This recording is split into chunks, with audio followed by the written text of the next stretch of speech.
ఒక sad news అదేంటంటే మనకందరికీ బాగా తెలిసిన యూట్యూబర్ అండ్ రివ్యూవర్ అయిన యాంగ్రీ ర్యాంట్ మ్యాన్ అయితే ఇక మన మధ్య అయితే లేడు. బేసిక్గా తన వీడియోస్ చాలా మందికి నచ్చుతూ ఉంటాయి. అంటే బేసిక్గా చాలా యూనిక్ గా ఉంటాయి. రివ్యూస్ చెప్పే విధానం చాలా డిఫరెంట్ గా ఉంటది. అంటే సినిమాని ర్యాంట్ చేస్తూ అండ్ గట్టిగా షౌట్ చేస్తూ రివ్యూస్ అయితే చెప్పడం జరుగుతుంది కదా. అండ్ తనదొక సెపరేట్ ట్రాక్ కూడా ఉంటుంది. అంటే తను షర్ట్ లేకుండా రివ్యూ చేస్తే సినిమా బాగుందని, షర్ట్ తో రివ్యూ చేస్తే సినిమా వరస్ట్గా ఉందని, ఈ కైండ్ ఆఫ్ పాయింట్ ఆఫ్ వ్యూను కూడా క్రియేట్ చేసుకోవడం జరిగింది. చాలా మంచి పేరు అయితే తెచ్చుకున్నాడు. కాకపోతే అన్ఫార్చునేట్లీ ఇలా జరిగింది. అసలు ఏం జరిగిందంటే గత కొద్ది రోజులుగా అంటే లాస్ట్ 1 month నుంచి కూడా తన ఛానల్లో వీడియోస్ అయితే రావట్లేదు. ఎందుకంటే తన హెల్త్ అనేది పాడైంది. తనకి మల్టిపుల్ ఆర్గాన్ ఫెయిల్యూర్ అయితే రావడం జరిగింది. సో దానివల్ల తను హాస్పిటలైజ్ అయ్యాడు. అండ్ హాస్పిటల్లో ట్రీట్మెంట్ అయితే తీసుకుంటున్నారు. ఇనీషియల్ గా ట్రీట్మెంట్ కి రెస్పాండ్ కాకపోయినప్పటికీ కూడా ఒక 4 days బ్యాక్ కొంతవరకు ట్రీట్మెంట్ కి రెస్పాండ్ అవ్వడం జరిగిందంట. కాకపోతే ఏంటంటే మళ్ళీ ఆ తర్వాత ట్రీట్మెంట్ కి రెస్పాండ్ అయితే అవ్వలేదు. సర్జరీ చేయాలన్నారు. కాకపోతే ఇంకా అది పూర్తయ్యే లోపే ఇలా జరగడం జరిగింది.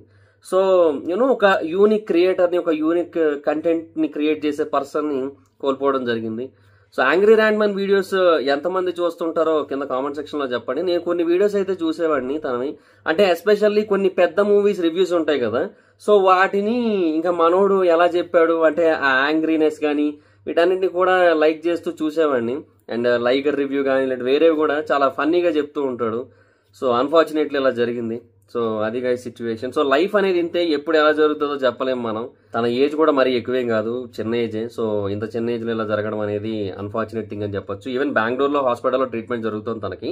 తనతో పాటుగా తన ఓల్డ్ ఏజ్ పేరెంట్స్ తప్ప ఇంకెవరూ లేరంట ఆ టైంలో. సో మరి ఇంకా ఆ కైండ్ ఆఫ్ సిచ్యువేషన్ లో తనకి ఇలా జరగడం అనేది చాలా సాడ్ థింగ్ అని చెప్పొచ్చు. So rest in peace angry rant man, ఓం శాంతి.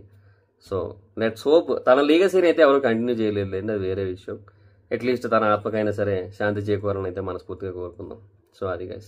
సో ఇలాగా ట్రెండింగ్ అండ్ లేటెస్ట్ అప్డేట్స్ ఏవైతే ఉంటాయో వాటి గురించి మన ఛానల్లో చెప్పాలనుకుంటున్నాను ఇక మీదట సినిమా రివ్యూస్ లేని టైంలో. సో మీరేమనుకుంటున్నారు? కంటిన్యూ చేయమంటారా? ఇలాగా ట్రెండింగ్ అప్డేట్స్ ఇవ్వమంటారా? వాటి గురించి ఒపీనియన్స్ అవి కూడా చెప్పమంటారా? మీరు ఏమంటారో కింద కామెంట్ సెక్షన్లో చెప్పండి.